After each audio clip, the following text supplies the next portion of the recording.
Welcome to the Workshop Podcast, hosted by Everthought. Each week we bring you interviews with industry leaders. As a leading Australian registered training organisation specialised in building and construction, we will be sharing our knowledge about trade and education. Whether you are interested in apprenticeship, recognition of prior learning, on-campus studies for international and domestic students, or online delivery, this podcast unpacks what you need to know to start or boost your trades career with insights, tips, and latest news from the government.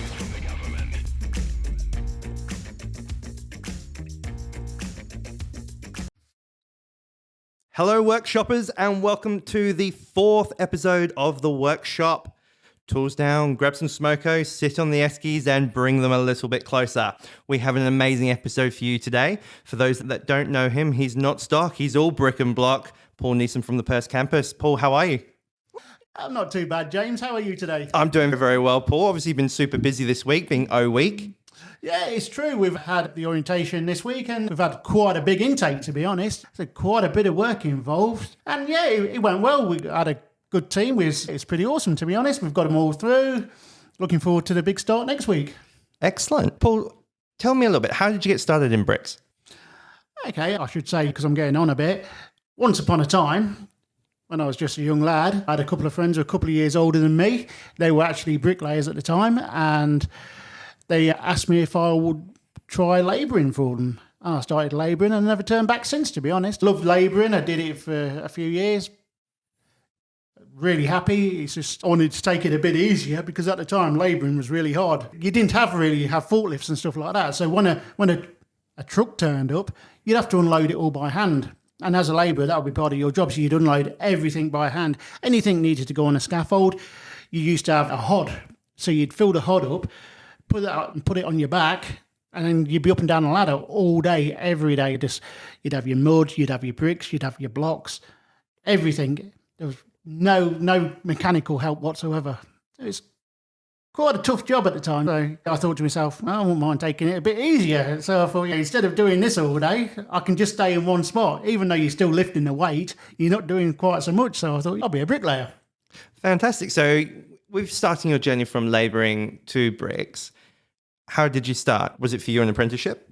Yeah, I've always been like physical work-wise, and it just married up really well for me. I just loved it. So I never looked back. Never looked back. What were some key things that you learned during that apprenticeship? Oh, God. Again, back then, we did everything from the footing to the roof. There wasn't anything I wasn't involved in.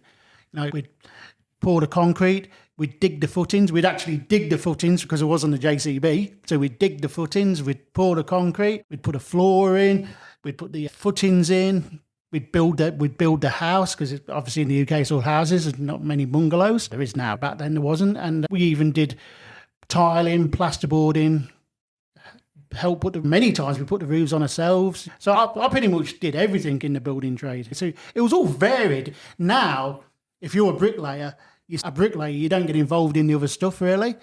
But I was lucky that I was involved in it all and I just enjoyed it all. And in fact, as time went on and you got your trades where they said, okay, this is a carpenter's job, leave them alone kind of thing, I had less work to do, so it made it even better. Yeah, no, it's just been an enjoyable job since I've had it. Tried other things, but you always end up going back to the bricklaying. So for you, your trade was essentially something that you've always leaned back on. Yeah, and that's a good thing, because once you know what you're doing and you've got a good knowledge of it, and then it all depends how much you love doing your job, because you only learn what you want to put into it. And I just enjoyed all of it, so I could walk away from it. But if I ever wanted to go back, I've always had the knowledge there, so it was easy for me. And I've always had a bit where I've trained people all throughout my life. So when I started working at Everthought, it just felt like a natural progression. That brings me on to my next question. How did you go from, obviously, your apprentice bricklayer in the UK, and then how did you find yourself down under Western Australia, Perth, teaching at Everthought Education?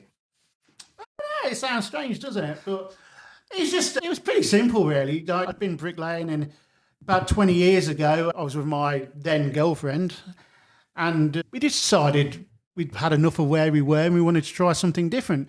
We actually thought about moving to Canada. Really? No, we didn't go to Canada in the end because I thought to myself, how cold it is there, because it's like really cold in the winter there. And I thought, how am I going to lay bricks in Canada? And then the other option was Australia. And I thought, okay, at least it's warm in Australia all the time, pretty much. So I won't have to worry about having days off and earning money. So we applied. They said it could take a couple of years. But I applied in to be a bricklayer and started filling out the forms and everything in September. Then 2 days before Christmas that same year, we'd been accepted. We got the visas as permanent resident visas for Australia. So great, yeah. So we came over to Australia, and then just had to do a couple of little hoops I had to jump through, and I got my GST and my tax file number and all the rest of it, and then jumped into bricklaying. So you followed a very similar journey to our international students by coming in via the visa route and then being a bricklayer in Australia. Yeah, the only difference was I already knew what to do where these are being trained to do that. But yeah, I worked in different parts of the world anyway. So I've done some work in America, I've done some work in Ireland and France, a couple other places, Crete. I've sort of done bits everywhere, but it's just like a passionate thing. I love working with people. I love to have a bit of fun, and I really enjoy showing people what I've learned because there's easy ways of doing stuff. I try not to make anything hard, just make it as easy as possible. I'm a simple kind of guy in that way, James. So you've started with your ABN and I guess your own business? Not really. I just went into working for people. Okay, contracting. Yep. Yeah. Because I didn't want the headaches of people not paying you and running around trying to find jobs all the time. It was just easy. It's an easy thing to fall into straight away. People are straight. They talk to you straight down the line. And it's just where you're standing. It's enjoyable. You have fun. At the end of the week, you beer o'clock. And then, obviously, I was working in the building right up until July last year. And I noticed there was an ad. And I thought, well, I'll just ring up and see about it. I didn't think for a second I was going to get it. I've been a bricklayer for so long. And I was so lucky with the way the Everthought staff treated. It wouldn't be just me, I'm sure other people that, they realised that you had a potential and they gave me the chance. I enjoy the people I work with. And how could I be upset or complain when you've got people what have actually gone out of the way to look after you and actually not only looked after you, spent money to help you? It's pretty amazing. To be with somewhere where people actually give a damn about you and actually put the money where their mouths are as well. Amazing. Amazing. Paul, what are some things that you're trying to instill in your students currently? Okay, what I try to do is I want them to feel like this is the most realistic thing to bricklaying they're going to get. I teach them pretty much a lot of, I can't say everything because there's a lot of years where, but I try to teach them the best ways of doing things. I break things down for them where you see a project and it can be overwhelming. But if you break that down into little sections, it's not that scary. And I try to show them ways of making things easy for themselves where they're not actually working harder, but they're actually doing more work. It's just little tricks. And the faces on the students, when you show them something so basic, but it helps them so much, and their eyes open up, it's amazing. The big difference is now, because we've got all power saws and angle grinders, all the rest of it, when I did all my stuff, there was no such thing as that. I had to, if we did an archway, I would cut the bricks with a brick hammer or a hammer and a bolster, and it still had to look as nice as it would if it'd been cut by someone, but back then we didn't have anything like that. Not only do I get the students to use the power saws, obviously, I try to get them to use old school ways as well, because you're not going to have that on every single job, and you're not going to have that, especially working for yourself, you're not going to be able to afford all the expensive equipment. So you need to know these things. And it's the same like sneaky ways of doing your gauge. Like I get a spirit level and I'll mark the gauge up the spirit level. So every time you plumb the wall, you'll have a line there and you'll see your line. And if your brickwork's touching that line, you know it's going up gauge. And it's just a simple thing, but look how much time it saves you. You don't have to go and get a tape measure. You don't have to try to work out the measurements in your head all the time. It's there. Yeah, it's just little tricks, and it's just, it's great. Okay, so what are some characteristics that you think makes a good bricklayer? Passion. You've got to love it. You've got to love it. If you love what you do, especially bricklaying, you'll be good at the job. If you're just doing it, it doesn't matter if you was here for 10 years, you'll never be a good bricklayer. You just haven't got the passion for it. And I instill into the guys that I train is to be good at what the job. I don't want them to rush and feel like they've got to rush a job. I want you to take your time. Because you think to yourself, what's quicker? Taking another hour or 2 hours to build a wall, what looks amazing, or rushing, and that wall has to come down because they made a bit of a mess of it. And when you make them understand that, they think to themselves, oh yeah, if I'd have had to take this down, I'd have lost a day. But them extra couple of hours where they made a good job and just checked it, it's done straight away, first time. So for students that are assessing themselves across multiple trades at the moment and maybe haven't tried bricklaying, haven't had the opportunity of an Australian domestic, try a trade, cert 2, or even an apprenticeship, what sort of other things would make, in your opinion, a good bricklayer? So if you don't know if you've got the passion for... As a kid, if you like Lego and Meccano, you're probably on your way. There's something inside you that says, this is what I want to do. And let's face it, out of all the trades, bricklaying is the best. So what are some sort of real life projects that students will get to work on when they join your class? Okay, like I say, I want it to be as realistic as possible. So we'll build walls, cavity walls. We do veneers. We actually do some different bonds, like a Flemish bond and an English garden wall bond. Just stuff where you'll actually use these in real life. Like in real life, if you build somebody a garden wall, there's a good chance it's going to be out of English bond. So I want people to learn how to do it. And even when we do it, instead of using a saw, I show them how to cut the bricks with the hammer and bolster, so it's easy. And we also do chimneys. We do put on the flashings around so you understand why you've got to put flashings on and damp-proof courses. One of the final things we have to do here is a fireplace. But as you can imagine, in Australia, there's not many fireplaces. It's more of an English kind of thing. But I don't treat that as it's, okay, we're building a fireplace. I just treat it as this is a complicated bit of work with a lot of plumbing points and angles, and it helps you with your skills. Because the more skillful you are, the easier things are going to be for you, aren't they? Material. I know that we've spoken quite passionately between me and you, about using high quality, local source materials. What materials do the guys use? Now, if you're using stuff what's messed up or whatever, how can you do a nice job? Because you don't even know if you're dirtying that yourself because it's a mess. But if you've got the high quality stuff, it gives you the incentive because it looks nice when it's clean and it makes you try harder. Now, also, when you're using stuff what's already been used, like in a block, for example, you've got all holes in blocks. Now, they get filled up with mud. So, essentially, when you lay that block again, it's like putting a solid brick down or a solid block down. And it's completely different to how a block would lay normally. A solid block compared to a normal block, completely different. It's hard to believe that using new stuff over old stuff makes a massive difference. And I'm sure anybody who lays bricks would be able to tell you that. And, what a difference. So you've travelled the world. You've worked in the UK, France. Did you do it? Crete and Australia. Yeah. How do you adapt them into your course? And also, how do you obviously treat that with maintaining to the Australian standard?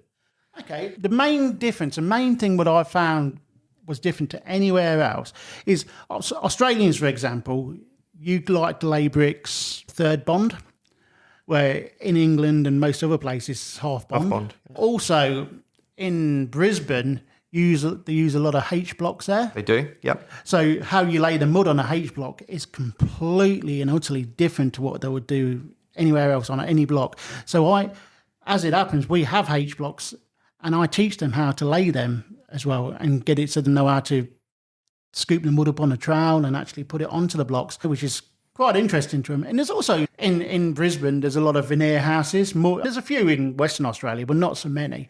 But in Brisbane, there's a lot of veneers. So it's good for them to learn how to do the veneer work. Oh, you do veneers as well? Yeah, so we try to do I try to do as many types of different brickwork as there is, because one day they're going to come across it. So when you see a student struggling, and what do you do to try and turn that around and get them to where they need to be? Hit the positives. Don't tell them the bad things. Tell them the good things they've done. They've laid a wall. It might not be plumb, but the brickwork might be staggered properly. So you start telling them all the good things. Okay, this isn't quite right, but what we'll do is when we do it again, we'll just keep your eye on the level a bit more. So you don't have to be negative about it. The worst thing is being negative, because that makes it so people don't want to try. If you give them the positives, then they think, I did all this right. I've only got to do that really, and it'd be really good. But if you just go in saying no negative straight away, this is, what you're doing, this is terrible, who'd want to carry on? It depresses you, doesn't it? You just think, what's the point? But when you think that you've done so much and there's only a tiny bit you need to do to make it better, it's a big difference. And I try to do that all the time with all of them. I don't let people go behind. I make an effort to make everyone take the time. Really take the time. So where you might have somebody who can go a lot quicker, I slow everybody down, because I want the brickwork to look as nice as possible, because speed always comes. If you're a good bricklayer and you get fast, you're still a good bricklayer. But if you're a bad bricklayer who tries to go fast, you're a bad bricklayer what goes fast, and you can never change that. So I try to get set in the mind straight away, but in a good way. So your classroom, you try and create a positive feedback environment? I try to make it as realistic as possible to being on a building site. We have a lot of fun. I encourage people to have a laugh. It's having the attitude towards the job and being able to talk to people and having the confidence. And that's what I try to install as well. Have the confidence. If something's wrong, speak up. And when they do, I congratulate them, and I'm over the moon for them. I'm telling you, you've done exactly the right thing. Never be afraid to say this kind of thing, because it's down to you. If you're working with somebody and they're doing a bad job, but you're doing a good job, you shouldn't be afraid to say something, because you're guaranteed that person doing the bad job wouldn't be afraid to let you fall on the sword over it. And that's not fair. So I try to install that, give you the confidence. If something's not right, speak up. What advice would you give to someone that was considering your Cert 3 in Brick and Block? To be honest, it'd be the best choice of your life. You work with a lot of good people. Every student in my class you can talk to and have fun with, and they're there to help you. I make sure that everybody is a team player and you can get on with everyone. You'd love it. You would be the best choice of your life. Much better in carpentry, much better in tiling. Be a bricklayer. And I'd encourage any girls out there, if you ever think about doing bricklaying, do it. Because there's not many women bricklayers out there, and you can make a big difference. Massively. I actually find that the girls do some amazing work. Yeah. I think their eye for detail over the boys is what sets them apart. No, I agree. Because you know what? It's not as hard as you think it is. It's all to do with your mindset and how you work things out. And I'll give you the mindset. I'll show you how to make things easier for yourself. And you'll find that there's a niche thing out there for women as bricklayers, and you go a long way. I love it. I think that's where we should end. Paul. Oh, I was enjoying this as well, James. What's going on?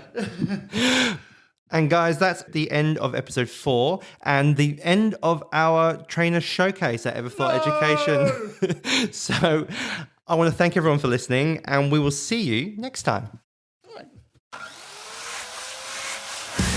Thanks for listening to the Workshop Podcast. We hope you enjoyed this episode, and we will see you again next week. The podcast is hosted by Everthought Education, RTO 32438, Everthought College of Construction, RTO 51681, Cricos 02898C.